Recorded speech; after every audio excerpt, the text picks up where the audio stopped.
नमस्कार, स्वागत है झारखंड की फटाफट ताजा बड़ी खबरों में। पहली बड़ी खबर, झारखंड के राज्यपाल रमेश बैस ने फहराया तिरंगा। झारखंड के राज्यपाल रमेश बैस ने रांची के प्रसिद्ध मोरहाबादी मैदान में तिरंगा फहराया, झारखंड सरकार की उपलब्धियों को गिनाया। इस मौके पर झारखंड के राज्यपाल रमेश बैस ने झारखंड समेत सभी देशवासियों को गणतंत्र दिवस की शुभकामनाएं दी। ट्वीट कर कहा कि आप सभी प्रदेशवासियों को 74वें गणतंत्र दिवस की हार्दिक बधाई व शुभकामनाएं। मुख्यमंत्री हेमंत सोरेन ने फहराया तिरंगा, गिनाई अपने सरकार की उपलब्धियां। झारखंड के मुख्यमंत्री श्री हेमंत सोरेन ने दुमका में तिरंगा फहराया। इस मौके पर झारखंड के मुख्यमंत्री हेमंत सोरेन ने राज्य एवं देशवासियों को गणतंत्र दिवस की शुभकामनाएं दी।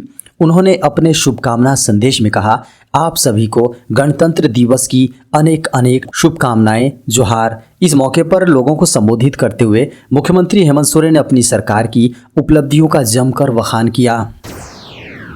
झारखंड में 28 जनवरी तक सुबह में छाए रहेंगे धुंध। मौसम केंद्र के अनुसार 27 और 28 जनवरी को झारखंड में सुबह के समय धुंध रहेगा, हालांकि बाद में आसमान साफ हो जाएगा। इसके बाद 29 जनवरी और 30 जनवरी को आसमान में आंशिक बादल छाए रह सकते हैं, हालांकि बारिश के आसार नज़र नहीं आ रहे हैं। मौसम केंद्र ने 1 फरवरी 2023 तक के लिए किसी प्रकार की चेतावनी जारी नहीं की है। अनशन कर रहे स्वास्थ्य अनुबंध कर्मियों की बिगड़ी तबीयत। झारखंड अनुबंधित पारा चिकित्सा कर्मी संघ और झारखंड राज्य NRHM ANM GNM संघ के बैनर तले आंदोलन कर रहे कई स्वास्थ्य अनुबंध कर्मियों की तबीयत बिगड़ गई है। इनमें से एक को जबरन रिम्स में एडमिट कराया गया है। उसकी हालत बेहद। महिला पुलिस कर्मियों की मदद से गंभीर रूप से बीमार महिला चिकित्सा कर्मी को वहां से ले जाया गया। इससे पहले काफी देर तक महिला चिकित्सा कर्मियों ने फोर्स को अंदर आने से रोके रखा। पैरामेडिकल कर्मियों ने जमकर नारेबाजी भी की। देश को मिला कोरोना के खिलाफ एक नया हथियार। 26 जनवरी को कोरोना की लड़ाई में भारत को एक और हथियार मिल गया है। पहली बार नेजल वैक्सीन लॉन्च हो गई है। कंपनी ने आगामी दिसंबर 2022 में बताया था कि वह अपनी इंट्रानेजल वैक्सीन सरकार को 325 रुपए प्रति शॉट और निजी टीकाकरण केंद्रों को 800 रुपए प्रति शॉट के हिसाब से बेचेंगी। वैक्सीन को कोवैक्सीन बनाने वाली हैदराबाद की भारत बायोटेक ने Washington university school of medicine के साथ आपस में मिलकर बनाया है। नाक से ली जाने वाली इस वैक्सीन को बूस्टर डोज के तौर पर भारत में लगाया जा रहा है।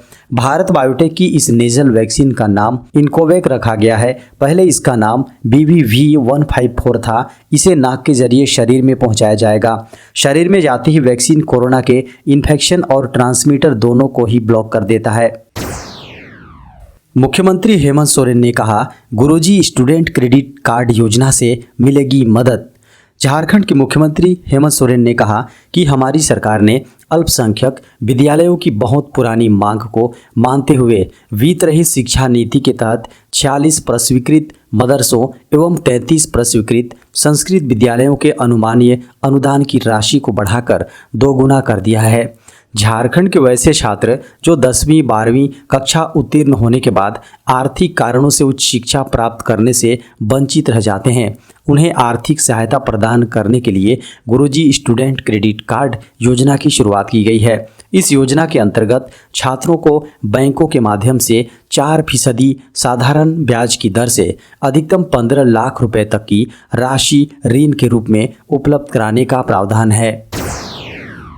पीएम मोदी ने गणतंत्र दिवस पर दी देशवासियों को शुभकामनाएं। 26 जनवरी का दिन सभी नागरिकों के लिए बेहद अहम है, क्योंकि इस दिन ही हमें देश का संविधान मिला था। इसी सिलसिले में प्रधानमंत्री मोदी ने गणतंत्र दिवस समारोह से पहले देश को बधाई दी है।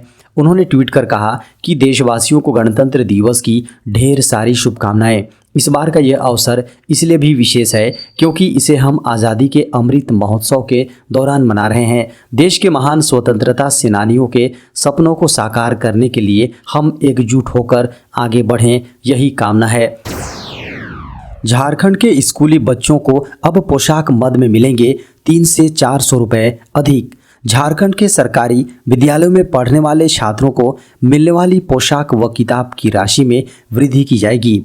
राज्य गठन के बाद पहली बार पोशाक की राशि में वृद्धि होगी। इसके लिए वित्तीय वर्ष 2023-24 के बजट में राशि का प्रावधान किया जाएगा। अभी 8वीं कक्षा के बच्चों को पोशाक के लिए 600 रुपये मिलते हैं, जिसे बढ़ाकर 900 रुपये करने का प्रस्ताव है। 9वीं से 12वीं के बच्चों को भी 600 रुपये मिलते हैं, इसे 1000 रुपये करने का प्रस्ताव भेजा गया है। इसको लेकर शिक्षा मंत्री जगन्नाथ महतो ने बुधवार को विभागीय अधिकारियों के साथ बैठक की। बैठक में बजट को लेकर विचार विमर्श किया गया। 74वें गणतंत्र दिवस पर कर्तव्य पथ में दिखा झारखंड का बाबा धाम भगवान बिरसा। कर्तव्य पथ पर 2 साल बाद झारखंड की झांकी एक बार फिर से देखने को मिली। झारखंड की झांकी में भगवान बिरसा मुंडा बाबा बैद्यनाथ धाम को दर्शाया गया था। इस झांकी में बाबा बैद्यनाथ धाम का मॉडल धरती आबा भगवान बिरसा झांकी में विराजमान मिली। बता दें कि इस बार गणतंत्र दिवस पर कर्तव्य पथ पर 23 झांकियों की प्रदर्शनी हुई। इसमें झारखंड की भी झांकी शामिल है। बता दें कि पीएम मोदी ने 8 सितंबर 2022 को राजपथ का नाम बदलकर कर्तव्य पथ कर दिया है। कर्तव्य पथ की कुल लंबाई 3 किलोमीटर से अधिक है। सीएम हेमंत सोरेन ने कहा, सरकार ने निभाया अपना वादा, लागू हुई पुरानी पेंशन योजना। मुख्यमंत्री हेमंत सोरेन ने कहा कि हमारी सरकार गठन के बाद हमने संकल्प लिया था कि आपसे किए हर वादे को हम पूरा करेंगे। हमने वादा किया था कि हम झारखंड सरकार के कर्मचारियों के लिए पुरानी पेंशन योजना बहाल करेंगे। सरकारी कर्मियों की इस तरह चिर प्रतीक्षित मांग को पूरा करते हुए 1 अक्टूबर 2022 से राज्य में पुरानी पेंशन योजना लागू कर दी गई। अब राज्य सरकार के कर्मियों के चेहरे पर मुस्कान है और वे अपने भविष्य को लेकर आश्वस्त हैं। हमारी सरकार ने 1932 के खतियान के आधार पर स्थानीय व्यक्ति को परिभाषित करने एवं सरकारी नौकरियों में अनुसूचित जाति, अनुसूचित जनजाति तथा पिछड़ा वर्ग के लिए तय आरक्षण का प्रतिशत बढ़ाने के उद्देश्य से संबंधित दोनों विधेयकों को झारखंड विधानसभा से पारित कराया है। गणतंत्र दिवस परेड में पहली बार शामिल हुए अग्निवीर। 74वें गणतंत्र दिवस समारोह में कर्तव्य पथ पर जहां एक ओर दुनिया ने भारत की शौर्य को देखा, वहीं दूसरी ओर राज्यों की अलग अलग संस्कृति ने लोगों का मन मोह लिया। इस खास मौके पर और ख़ास बना दिया परेड में शामिल अग्निवीरों ने। परेड में 6 अग्निवीर भी नौसेना के मार्च करने वाले दल का हिस्सा बने, जो देशभक्ति के जोश के साथ कर्तव्य पथ पर गर्व के साथ परेड करते नजर आए। अग्निवीरों के दल में 3 महिलाएं भी शामिल रहीं। भारतीय नौसेना की टुकड़ी में लेफ्टिनेंट कमांडर दिशा अमृत के नेतृत्व में 144 युवा नाविक शामिल हुए। मुख्यमंत्री हेमंत सोरेन की चेतावनी, गलत आंकड़े न दें अधिकारी। झारखंड के मुख्यमंत्री हेमंत सोरेन ने बुधवार को दुमका के कड़हलबील में लगभग 33 करोड़ रुपए की लागत से बने कन्वेंशन सेंटर का उद्घाटन किया। साथ ही 10 अरब 95 करोड़ रुपए की कुल 110 योजनाओं का भी उद्घाटन और शिलान्यास किया। कन्वेंशन सेंटर के उद्घाटन के अवसर पर मुख्यमंत्री ने कहा कि झारखंड की उपराजधानी होने के नाते दुमका में मूलभूत सुविधाओं का होना आवश्यक है। यह कन्वेंशन सेंटर उसी कड़ी का अहम हिस्सा है। दुमका संताल परगना प्रमंडल का केंद्र बिंदु भी है, इस नाते भी इसकी एक अलग पहचान है। उन्होंने कहा कि अभी बहुत सारी नई योजनाओं के माध्यम से दुमका को जोड़ना बाकी है। कन्वेंशन सेंटर का उद्घाटन हो जाने से कई महत्वपूर्ण कार्यक्रमों के आयोजन में आसानी होगी। 10वीं पास के लिए रेलवे में नौकरी करने का मौका। 10वीं पास छात्रों के लिए रेलवे में नौकरी करने का अच्छा मौका मिल रहा है। नॉर्थ वेस्टर्न रेलवे ने इस संबंध में नोटिफिकेशन जारी कर 10 फरवरी तक विभिन्न पदों के लिए आवेदन मांगे हैं। नॉर्थ वेस्टर्न रेलवे के जयपुर ऑफिस ने electric, carpenter, vendor, mechanical, feeder सहित कई पदों के लिए वैकेंसी निकाली हैं। आवेदक को 10वीं में 55% अंक होना जरूरी होगा। इच्छुक उम्मीदवार जयपुर रेलवे के आधिकारिक वेबसाइट rrc.jaipur.in पर जाकर आवेदन कर सकते हैं।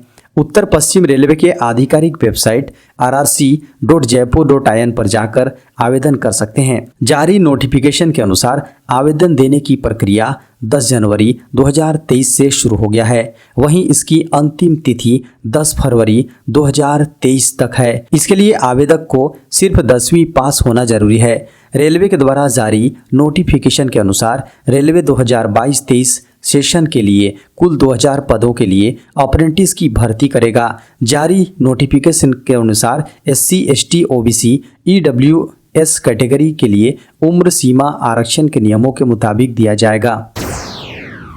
देश में कोरोना वायरस संक्रमण के उपचाराधीन मरीजों की संख्या घटकर हुई 1906। भारत में एक दिन में कोरोना वायरस संक्रमण के 132 नए मामले सामने आने के बाद देश में अभी तक संक्रमित हुए लोगों की संख्या बढ़कर 4,46,82,338 हो गई हैं। वहीं उपचाराधीन मरीजों की संख्या घटकर 1,906 रह गई हैं।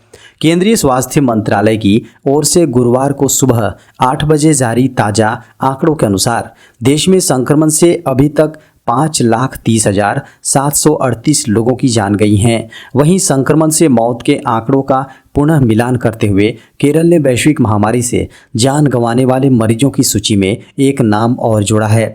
संक्रमण की दैनिक दर 0.08%, जबकि साप्ताहिक संक्रमण दर 0.08% है।